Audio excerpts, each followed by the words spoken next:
Welcome to the Kumar Dev education में अपने channel में आपका स्वागत करता हूँ। ये BA programme first year semester 1 आधुनिक भारतीय भाषा हिंदी भाषा और साहित्य मेल हिंदी के इसमें 4 प्रश्न है। 4 में से कोई 2 करने हैं। मैं आपको इसका फर्स्ट क्वेश्चन बताने जा रहा हूँ। राष्ट्रीय भाषा, राज्य भाषा और संपर्क भाषा के स्वरूप में हिंदी भाषा पर विचार कीजिए। आइए दोस्तों प्रश्न शुरू करते हैं। प्रश्न 1, राष्ट्रीय भाषा, राज्य भाषा और संपर्क भाषा के स्वरूप में हिंदी भाषा पर विचार लिखिए। राष्ट्रीय भाषा का अर्थ है समस्त राष्ट्र में उपयुक्त भाषा अर्थात आम जनता की भाषा जो समस्त राष्ट्र में जन जन के विचार विनिमय का माध्यम हो। राष्ट्रीय भाषा शब्द संवैधानिक शब्द नहीं है, बल्कि ये प्रयोगात्मक, व्यवहारिक व जन मान्यता प्राप्त शब्द है। राष्ट्रीय सामाजिक संस्कृति मान्यताओं परंपराओं के द्वारा सामाजिक संस्कृति स्तर पर देश को जोड़ने का काम करती है। राष्ट्रीय भाषा का प्रयोग क्षेत्र विस्तृत और देशव्यापी होता है। राष्ट्रीय भाषा सारे देश की संपर्क भाषा होती है।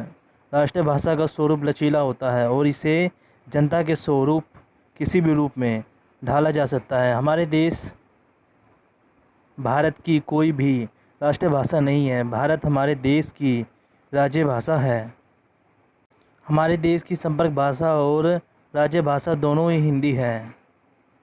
राष्ट्रीय भाषा का शाब्दिक अर्थ है समस्त राष्ट्र में उपयुक्त भाषा अर्थात आम जन की भाषा, जनभाषा जो भाषा समस्त राष्ट्र में जन जन के विचार विनिमय का माध्यम हो, वह राष्ट्रीय भाषा कहलाती है।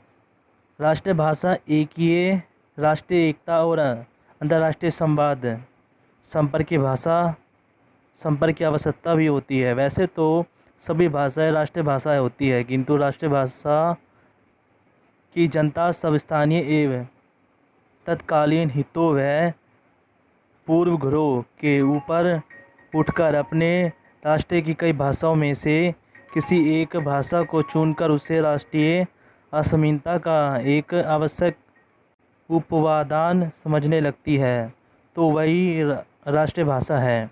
किसी भी देश या राष्ट्र द्वारा किसी भाषा को जब अपने किसी राज्य कार्य के लिए भाषा घोषित किया जाता है या अपनाया जाता है तो उसे राष्ट्रीय भाषा का भाषा जाना जाता है। अर्थात जब कोई देश किसी भाषा को अपनी राष्ट्र की भाषा घोषित करता है तो उसे ही राष्ट्रीय भाषा के लिए जाना जाता है। राज्य भाषा का शाब्दिक अर्थ है राजकाज की भाषा। जो भाषा देश के राजकीय कार्यों के लिए उपयुक्त होती है वह राज्य भाषा कहलाती है। राजाओं नवाबों के ज़माने में इसे दरबारी भाषा कहते थे। राज्य भाषा एक संवैधानिक शब्द है। हिंदी को 14 सितंबर 1949 को संवैधानिक रूप से राज्य भाषा घोषित किया गया। इसलिए प्रत्येक वर्ष 14 सितंबर को हिंदी दिवस के रूप में बनाया जाता है। राज्य भाषा का एक निश्चित मानक स्वरूप होता है जिसके साथ छेड़छाड़ या प्रयोग नहीं किया जा सकता। वर्तमान समय में भारत सरकार के कार्यालयों एवं हिंदी भाषी राज्यों में राजकाज हिंदी में होता है। अन्य राज्य सरकारें अपनी अपनी भाषाओं में कार्य करती है, यथा महाराष्ट्र मराठी, गुजरात गुजराती, पंजाब पंजाबी आदि। राज्य भाषा किसी राज्य या देश की घोषित भाषा होती है जो कि सभी राजकीय प्रयोजनों में प्रयोग होती है। उदाहरण, भारत की मुख्य आधिकारिक भाषा हिंदी है। केंद्रीय स्तर पर दूसरी आधिकारिक भाषा अंग्रेजी है। इसके अलावा सरकार ने 22 भाषाओं को आधिकारिक भाषा के रूप में जगह दी है, जिसमें केंद्र सरकार या राज्य सरकार अपनी जगह के अनुसार किसी भी भाषा को अत्यधिक भाषा के रूप में चुन सकती है। केंद्र सरकार ने अपने कार्यों के लिए हिंदी और अंग्रेजी भाषा को अत्यधिक भाषा के रूप में जगह दी है। इसके अलावा अलग अलग राज्यों में स्थानीय भाषा के अनुसार भी अलग अलग आधिकारिक भाषाओं को चुना गया है। फिलहाल 22 आधिकारिक भाषाओं में असमी, उर्दू, कन्नड़, कश्मीरी, कोंकणी, मैथिली, मलयालम, मणिपुरी, मराठी, नेपाली, ओडिया, पंजाबी, संस्कृति, सतुली, सिंधी, तमिल, तेलुगु, बोडो,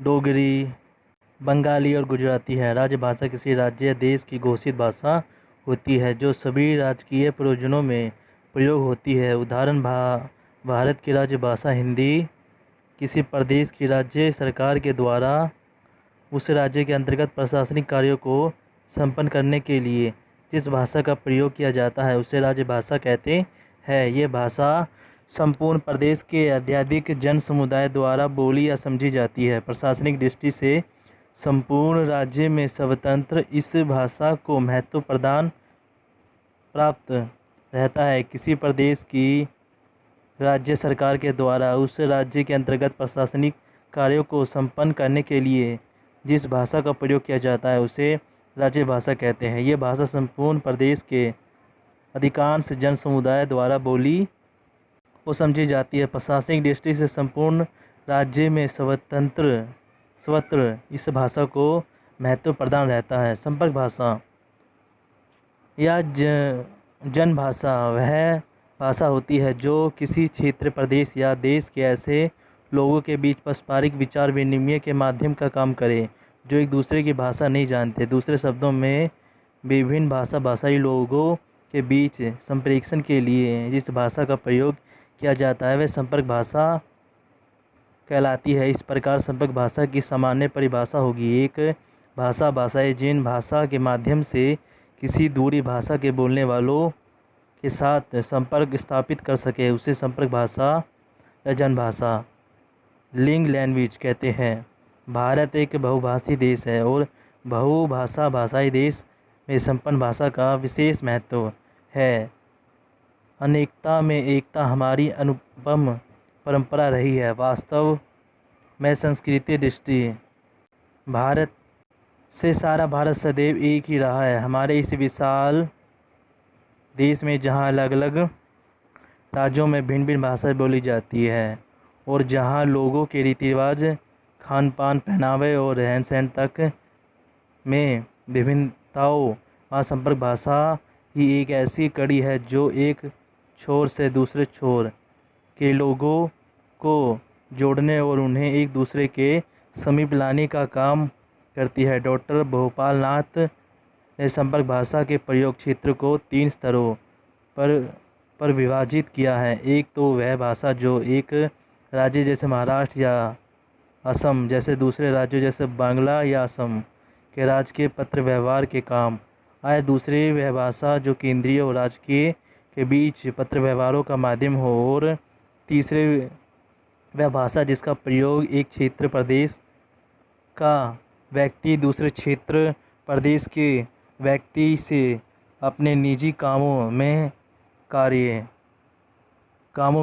संपर्क भाषा हिंदी का आयाम जन भाषा हिंदी सबसे व्यापक और लोकप्रिय है जिसका प्रसार क्षेत्रीय तथा राष्ट्रीय स्तर से बढ़कर भारतीय उपमहाद्वीपीय तक है। शिक्षित, अर्धशिक्षित, अशिक्षित तीनों वर्गों के लोगों को परंपरा बातचीत आदि के लिए और इस प्रकार मौखिक संप्रेषण में जन भाषा हिंदी का व्यवहार करते हैं। भारत की language franca language our wider communication pan Indian language अंतर प्रदेशीय भाषा, लोक भाषा, भारतव्यापी भाषा, अखिल भारतीय भाषा या नाम जनभाषा हिंदी के लिए उपयुक्त होते हैं। हमारे देश की बहुभाषिकता के ढांचे में हिंदी की विभिन्नता भौगोलिक और सामाजिक क्षेत्रों के अतिरिक्त भाषा व्यवहार के क्षेत्रों में भी संपर्क सिद्ध का ऐसा कार्य निस्संदिग्ध कर रही है जिसका न केवल कोई विकल्प नहीं अपितु जो हिंदी की विविध भूमिकाओं को अग्रसरता के साथ निरूपित करने में भी समर्थ है। हिंदी ने पिछले 1000 वर्षों में विचार विनिमय का जो उत्तरदायित्व निभाया है वह एक अनूठा उदाहरण है।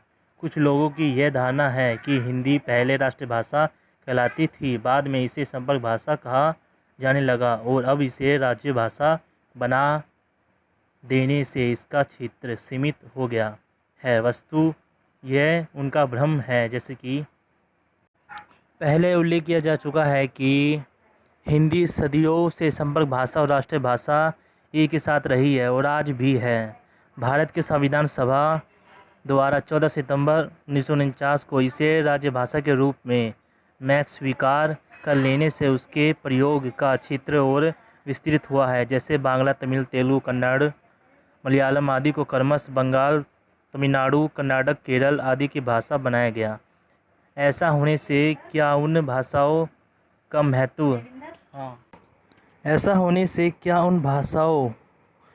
महत्व हो गया है? निश्चित ही नहीं, बल्कि इसे उन सभी भाषाओं का उत्तरदायित्व और प्रयोग क्षेत्र सबसे पहले अधिक बढ़ गया है। जहाँ पहले केवल परस्पर बोलचाल में काम आती थी, यहाँ उसमें साहित्य की रचना होती थी, वहीं अब प्रशासनिक कार्य भी हो रहे हैं। यही स्थिति हिंदी की भी है। इस प्रकार हिंदी संपर्क और राष्ट्रीय भाषा तो है ही, राज्य भाषा बनकर इसे अतिरिक्त सम्मान प्रदान किया गया है। इस प्रसंग में डॉक्टर सुरेंद्र कुमार का कथन बहुत ही प्रासंगिक है। हिंदी को केवल संपर्क भाषा के रूप में देखना भूल होगी। हिंदी आधुनिक भारतीय भाषाओं के उद्भव काल से मध्य देश के निवासियों के सामाजिक संप्रेषण तथा साहित्य संस्कृति अभिव्यक्ति की भाषा रही है और अब भी है। भाषा संपर्क की बदलती हुई परिस्थितियों में तो पहले फारसी, तुर्की, अरबी तथा बाद में मुख्य रूप से अंग्रेजी के साथ संपर्क केवल स्वरूप विकसित हुई तथा स्वतंत्र भारतीय गणराज्य में भी भारतीय भाषाओं को अपने भौगोलिक क्षेत्र में व्यावसायिक और सांस्कृतिक व्यवहार की अभिव्यक्ति के लिए प्रयोग लाने के निर्णय के बाद हिंदी का संपर्क भाषा कार्य निर्गुण और परिणाम की दृष्टि से इतना विकसित हो गया है कि इसके संबंध में चिंतन तथा एक संवैधानिक और व्यवहारिक आवश्यकता बन गए हैं। वास्तव में भाषा संपर्क की स्थिति ही किसी संपर्क भाषा के उद्भव और विकास को प्रेरित करती है या एक सुप्रतिनिष्ठ भाषा के संपर्क कार्य को सुस्पष्ट करती है। हिंदी के साथ दोनों परिस्थितियों का संबंध है। आंतरिक स्तर पर हिंदी अपनी बोलियों के व्यवहारकर्ताओं के बीच संपर्क की स्थापना करती रही है और अब भी कर रही है, तथा बाह्य स्तर पर वह अन्य भारतीय भाषाई समुदाय के मध्य एक मात्र संपर्क भाषा के रूप में उभर आई है। इसके अब विविध आयाम विकसित हो चुके हैं। कुल मिलाकर हिंदी का वातावरण गौरवपूर्ण है। इसकी भूमिका आज भी सामान्य जन को जोड़ने में सभी भाषाओं की अपेक्षा सबसे अधिक कारगर है। दोस्तों, ये प्रश्न पूरा हुआ। हम आपको मिलेंगे नेक्स्ट प्रश्न में। वीडियो अच्छी लगे तो वीडियो को लाइक करें, चैनल को सब्सक्राइब करें। थैंक यू दोस्तों।